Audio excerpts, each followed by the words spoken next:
So I'm excited about every guest, but this guest I'm particularly pumped about. This is Coach Joey Burton, basketball skills coach.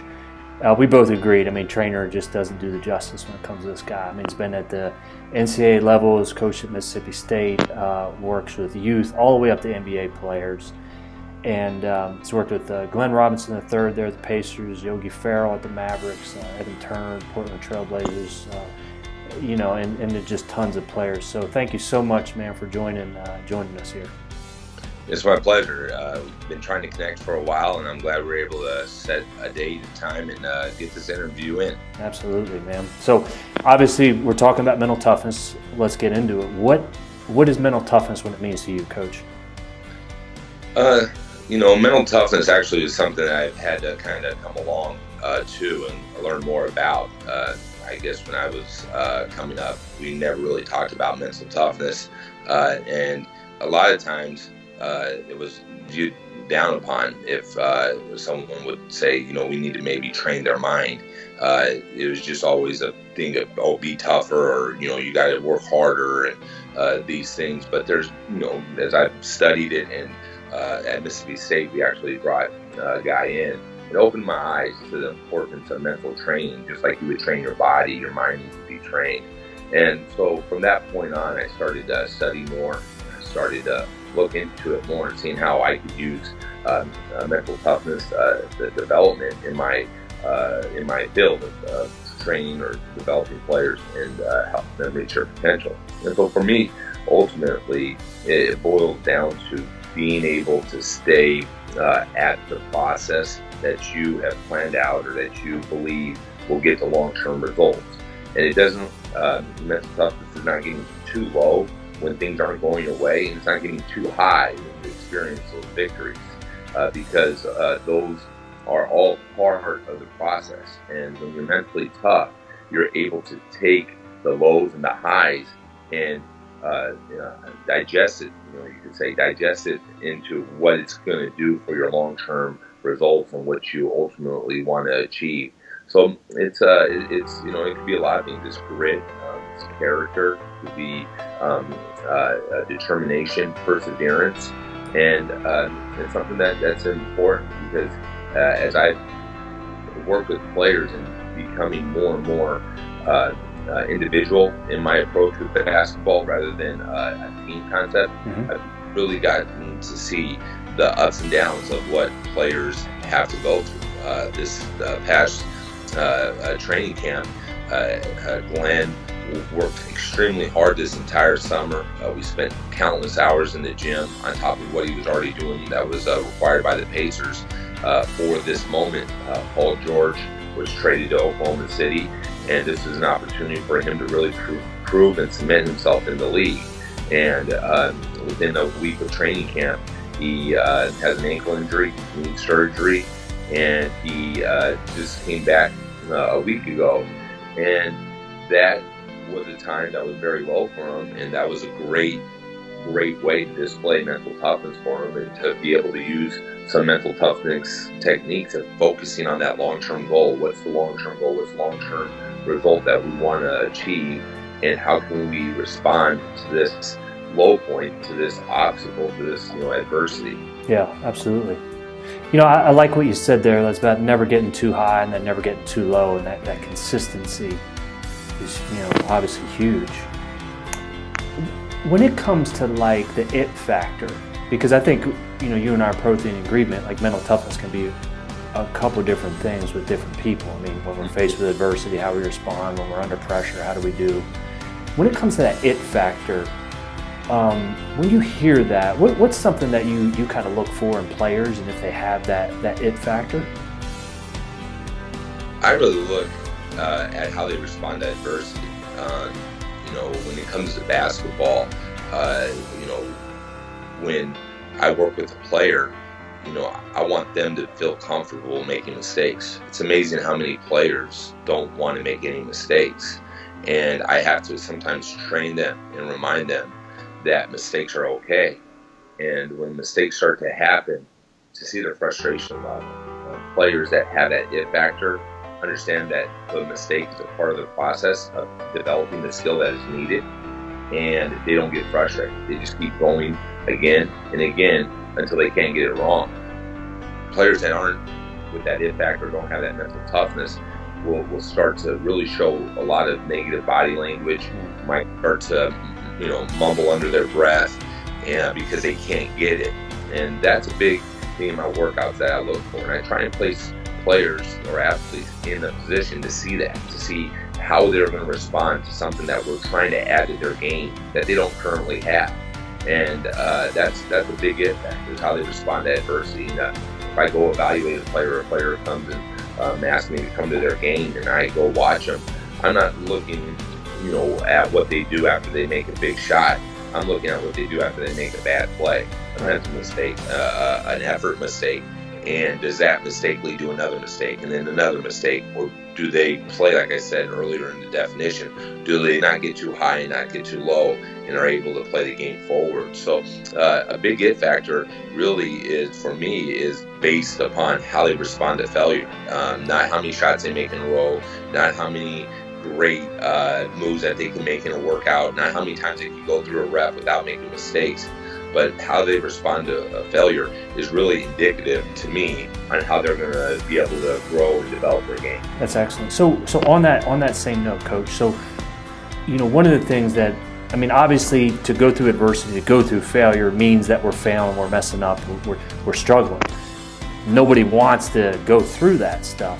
What is it that you've seen that's helped or differentiated players that deal better with the failure, deal better with the adversity? Was it something that happened like as a childhood? Did they overcome something when they were younger? What is it that you've seen that makes them better apt to handle that, those failures and being able to come back?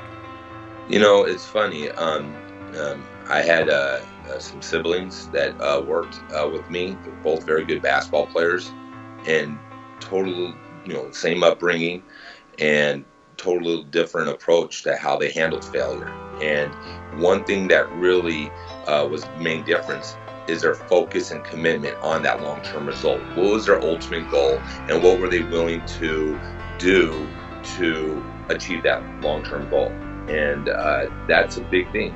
Players that are locked in and saying, I'll do whatever it takes to achieve what I set out to achieve, has been the big difference for handling failure.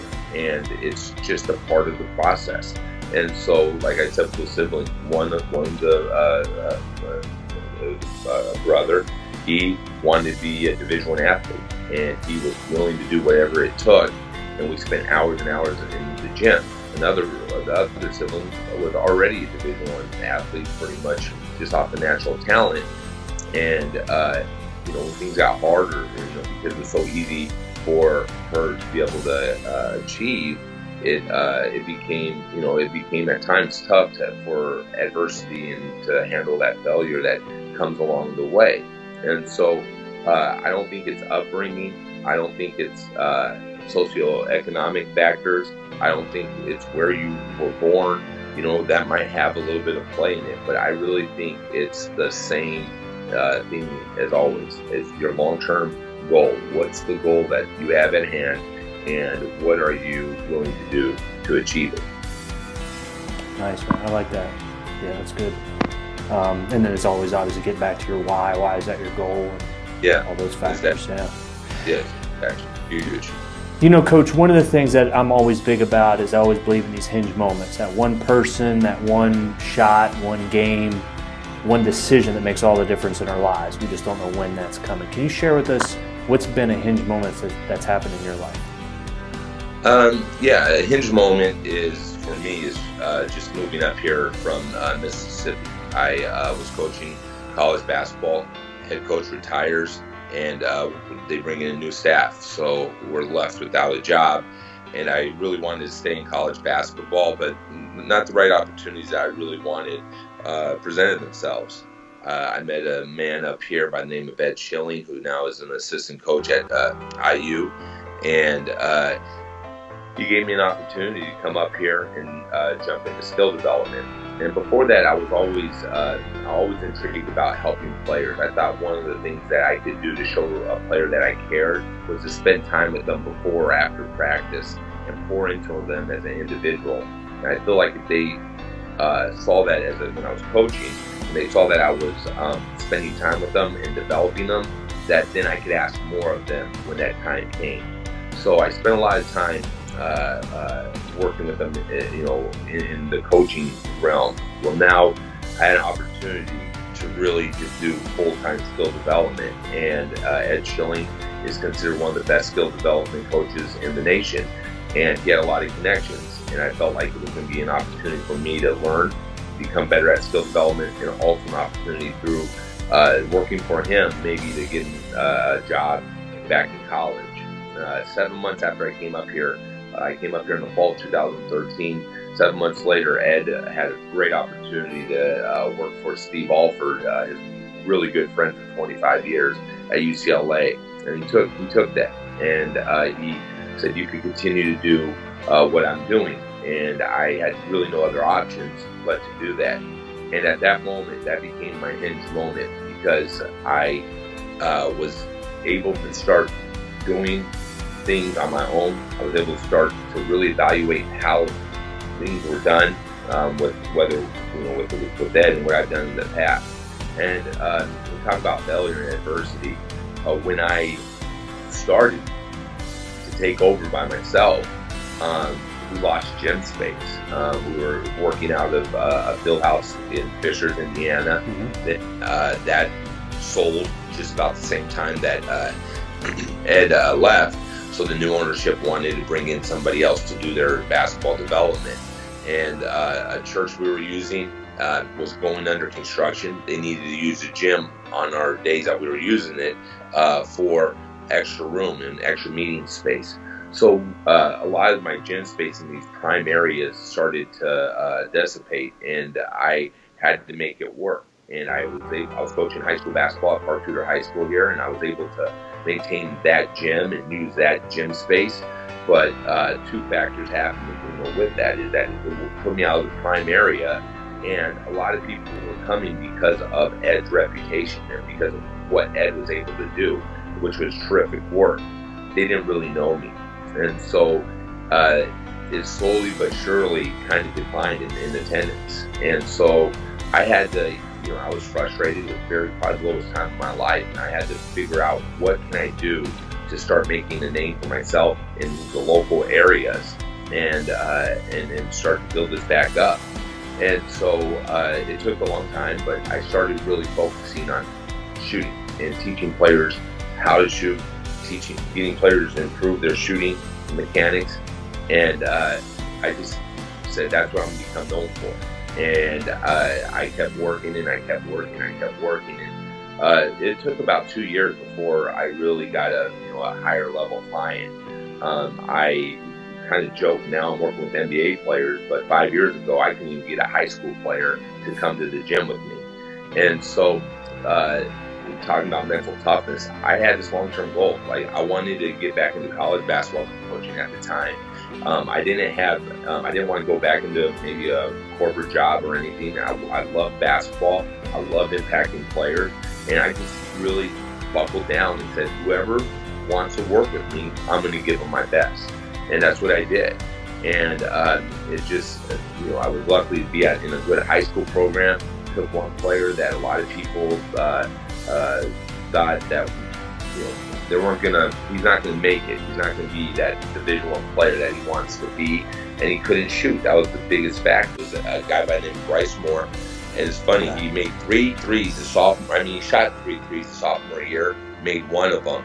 We worked for his sophomore year all the way through to his junior year. Started his junior year, and we kept working throughout his junior year, and he had multiple games of 3 made threes that season, and topped it off with the state championship performance of going 7 out of 10, and it was really rewarding to see that, and people started to see my work. And then you talked about the Etheringtons earlier in our conversation, and Austin was at Butler, and he was going through a shooting slump. And his mom knew of Ed and knew of Champions Academy, and she reached out to me and asked if I would go work with him, and I did. And I just kept working with him. He improved some things that we worked on, and that led to him referring me to other Butler players, and that grew as well. And so as I kept getting this, brand, or building this brand as being able to fix a shot and help people become, or players become better shooters, it started to grow and it started to develop. But there was two years there that I was really down and out and frustrated and questioning a lot of things, wondering, why is this happening to me? And I got told no a lot. I wasn't good enough. And so now I'm in a position where I'm getting opportunities that I never would have dreamed of. And so the hinge moment ultimately for me is that Ed Schilling had to leave for me to be able to find my gift and to find my specialty, I guess you could say. And that was shooting and skill development. And if Ed never left, I don't know if I would have ever found that gift. I would have been so quick to get back into college or get back into a bigger opportunity that Ed had a lot of connects I could help me with. And I would have missed that gift. I would have missed that specialty that I know I could serve others with. And that's my hinge moment. That once Ed left, I thought for 2 years that how am I going to get to college? How am I going to ever be able to get to my ultimate goal? But I never changed that ultimate goal. And so with him leaving, it allowed me to build my own brand and build my own knowledge and develop my own philosophy. And now I have college coaches calling me and asking me if I could work with their players. And so it's funny, I met more college coaches in these last 5 years, and even NBA coaches in these last 5 years than I did all together my 5 years at a Division I school. Yeah. I love that, man. Coach, when I hear that, you have this ultimate goal about what you want to do. You're going through difficult times in terms of your coaching, but I know you. In your heart of hearts, you're kind of great at what you do. But still, I'm only assuming when that stuff happens, like there's doubt that's got to creep in the head. What was it during that low period? What was it that happened?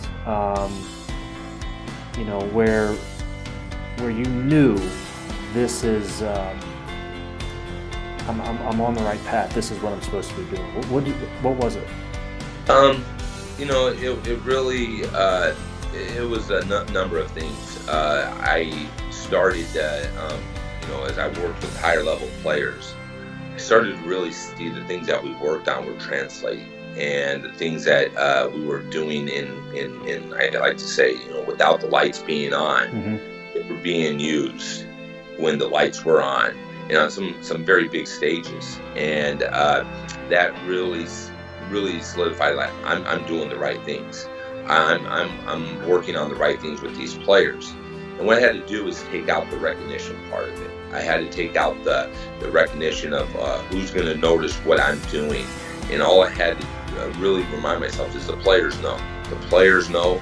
The media might not know. The media might report about something that a player did that I know we worked on, but the player knows. And so I had to take out a lot of this recognition of being in the skill development sector. And so I tell a lot of young skill development coaches that if you're trying to get credit, you're gonna have a hard time, because the media is not going to talk to you. Coaches of the team usually aren't going to address you through media. So you're going to be working in secret. You're going to be working in a private setting for a long time, and you have to be okay with that. But when I saw the work translate, that's when I knew I had something special, and I was on the right track. And then I would say also just random people that I worked with, or people that were observing my work from the beginning, just would say, "You have a gift. You have a gift." And so. Those types of moments were encouraging for me, and I started to realize maybe I do have a gift, and the good thing about the position I'm in with players is we could develop some really close bonds. It's not where there's like a favoritism because I got, a team of 12 or something like that. So just talking to some of the guys and talking after workouts and some of the things they said about, the impact that I had on them. This was all happening, 2-3 years after the fact of Ed leaving. And so that really encouraged me to say, I'm on the right track. I'm on the right track. And another big thing that helped me was, the financial aspect was a big stress because Sure. it's not a full-time job. It's not in that, but I made it my full-time job. It's not it's 8 to 5. You're not in the gym 8 to 5, 12 months out of the year. You're, for about 4 or 5 months, you're lucky to be in the gym a few hours a day. And so that was another thing. I never let, and this is where it comes back to the why. Yep. I never let the finances define the impact that I was having. I never let the finances define me as a man of like, well, I'm not making this or I'm making this much, and so now I must be on the right track. And a lot of people think financially, if you're making the money that is good, that you must be doing the right thing. And if I'm not making money, then I must be doing the wrong thing. And we talked about being even kill. When the money wasn't flowing like I needed it to flow, I didn't jump ship because, if this was working and if this was the right thing for me to do, I should be experience prosperous times. And that's another thing more for, maybe not as much athletes, but people that are trying to pursue their goals. They easily get caught up in, if I'm doing it right and it's going the right way, I should be prosperous. Where in my life, prosperity wasn't happening, but I was on the exact right path that I needed to be on in order to get to where I'm at today. And things are happening even in the last 2 weeks that just continue to confirm I'm on the right path. The ultimate goal, college, now I'm working with NBA players. I've had NBA guys say, yeah, you can make it at this level. The opportunity hasn't came up, and I'm not really even looking to get that opportunity.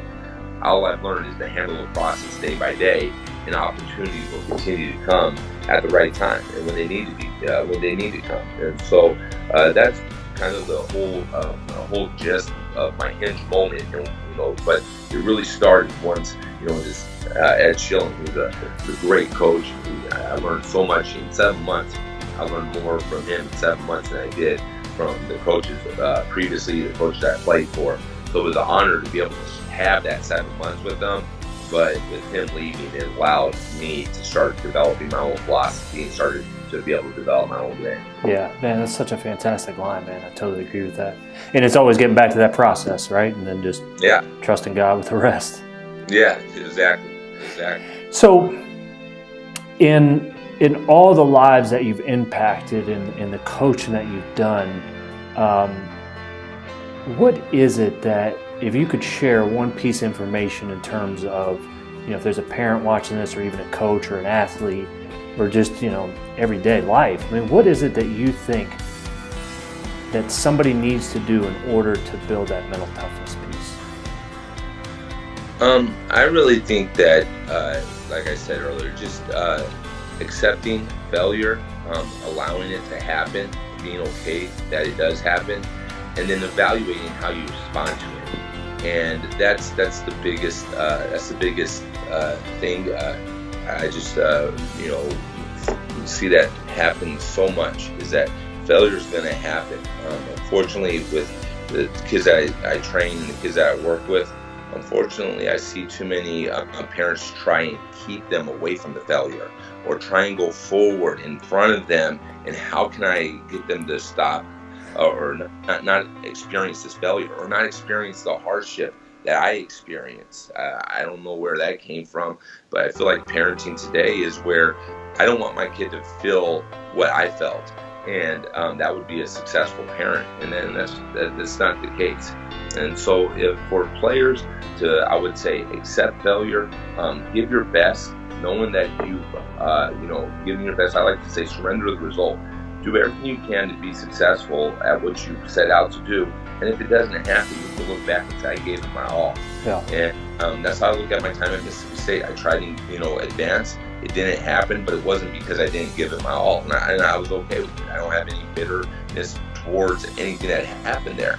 And so for players, give it your all. For parents, I would say, for players, give it your all and accept failure, and that's okay, and respond to it in a way that produces better results next time. But and then for parents, just not trying to step in and be a wall or a safety net or something that would limit your child's ability to experience failure. A lot of those parents, man, we call them snowplow parents, man. They try moving all that adversity out of the way. That's a great point. You know, I was when I was talking with Andre Agassi's coach, Gil Reyes, he said a line that I kind of never forget. I just thought was great. He just said, some battles aren't worth fighting even if you win. I think of, like, you know, a fight with my wife, that's going to lose. And then he also said the other part was, some battles are worth fighting even if you lose. Sure. And, you know, when I think about your story and then anybody that's really following their passion there, knowing that we did their best, it's worth it. Yes, definitely. Coach, so how can people get a hold of you? How can they follow you? Just learn more about you. I have an Instagram page. I'm most active on that. Coach Joey Burton, Burton, on Instagram. I post videos of workouts. I've been doing shooting instructional videos on there as well, breaking down shooting. On Twitter, it's just Joey Burton. Those are my two main avenues on social media. And then championsacademy.org is my website, and it has my contact information on there as well. Nice. We'll put the link in there. One last question. Is there a quote that you like to share with the listeners? I know I'm hitting you with left field, but it just kind of popped in my head.